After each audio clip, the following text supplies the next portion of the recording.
प्रथम प्रश्न which country is the host of artificial intelligence AI action summit 2025 केउं देश कृत्रिम इंटेलिजेंस एआई एक्शन समिट बा सम्मिलनी 2025 आयोजक।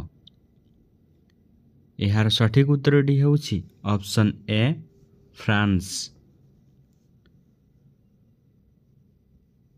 प्राइम मिनिस्टर नरेंद्र मोदी को चेयर करथिले एआई एक्शन कमिटी बा समिट रे कोठारे अनुष्ठित हेइथिला पेरिस ठारे 11 फेब्रुआरी 2025 रे अनुष्ठित हेइथिला।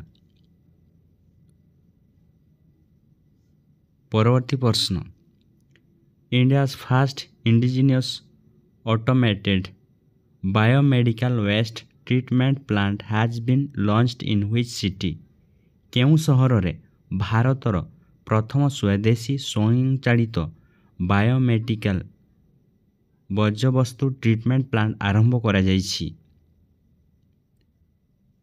एहार सठिक उत्तरटी होउछि ऑप्शन सी नुआ Delhi. Union minister doctor Jitendra Singh एही automated biomedical waste treatment plant को उद्घाटन करथिले। यह डेवलप करिसंती council of scientific and industrial research. परवर्ती प्रश्न R-37M missile is developed by which country. R-37M क्षेपणास्त्र केउं देश द्वारा विकसित होइछि। यार सठिक उत्तरटी होउछि ऑप्शन सी रूसिया। परवर्ती प्रश्न where was the third edition of India energy week held recently निकटरे भारत शक्ति सप्ताहर तृतीय संस्करण केउंठारे अनुष्ठित होइथिला। यार सठिक उत्तरटी होउछि ऑप्शन बी नुआ दिल्ली ठारे इंडिया एनर्जी वीक अनुष्ठित होइथिला। परवर्ती प्रश्न which city is the host of world government summit 2025 विश्व सरकारी सम्मिलनी 2025 आयोजक केउं सहर अटे। यार सठिक उत्तरटी होउछि ऑप्शन बी दुबई एवं यूएई।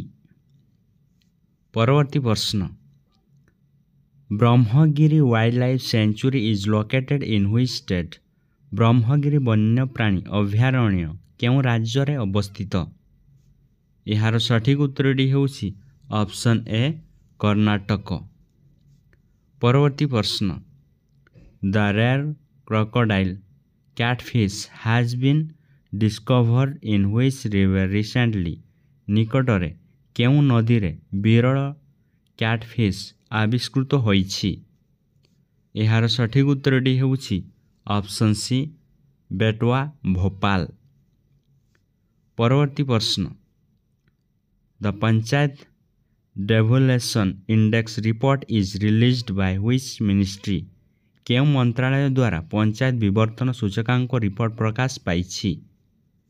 यार सठिक उत्तरटी होउछि option B ministry of panchayat raj. परवर्ती प्रश्न which new digital platform has SEBI recently launched. SEBI निकटरे केउं नूतन डिजिटल प्लेटफॉर्म लॉन्च करिछि।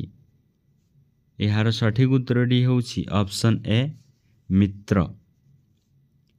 परवर्ती प्रश्न the name of Foy Sagar lake has recently been changed in which state is this lake located.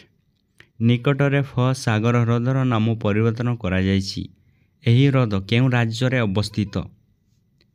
यार सठिक उत्तरटी होउछि ऑप्शन बी राजस्थान। परवर्ती प्रश्न in which country was India's new consulate recently inaugurated. निकटरे केउं देश रे भारतर नूतन कन्सुलेट उद्घाटन करा जाइथिला। यार सठिक उत्तरटी होउछि ऑप्शन ए फ्रांस। परवर्ती प्रश्न कन्स्टांटिन Tassulas has recently been elected as the new president of which country? କନଷ୍ଟାଣ୍ଟିନ୍ ଟାସୁଲାସ୍ ନିକଟରେ କେଉଁ ଦେଶର ନୂତନ ରାଷ୍ଟ୍ରପତି ଭାବରେ ନିର୍ବାଚିତ ହୋଇଛନ୍ତି? ଏହାର ସଠିକ ଉତ୍ତରଟି ହେଉଛି ଅପସନ୍ ଡି ଗ୍ରୀସ୍। ପରବର୍ତ୍ତୀ ପ୍ରଶ୍ନ, Which Indian cricketer has been appointed as an event ambassador for ICC Champions Trophy 2025? ICC Champions Trophy 2025 ପାଇଁ କେଉଁ ଭାରତୀୟ କ୍ରିକେଟରଙ୍କୁ ଇଭେଣ୍ଟ ଆମ୍ବାସଡ଼ର ଭାବେ ନିଯୁକ୍ତି ଦିଆଯାଇଛି? ଏହାର ସଠିକ ଉତ୍ତରଟି ହେଉଛି ଅପସନ୍ ଡି ଶିଖର ଧୱନ।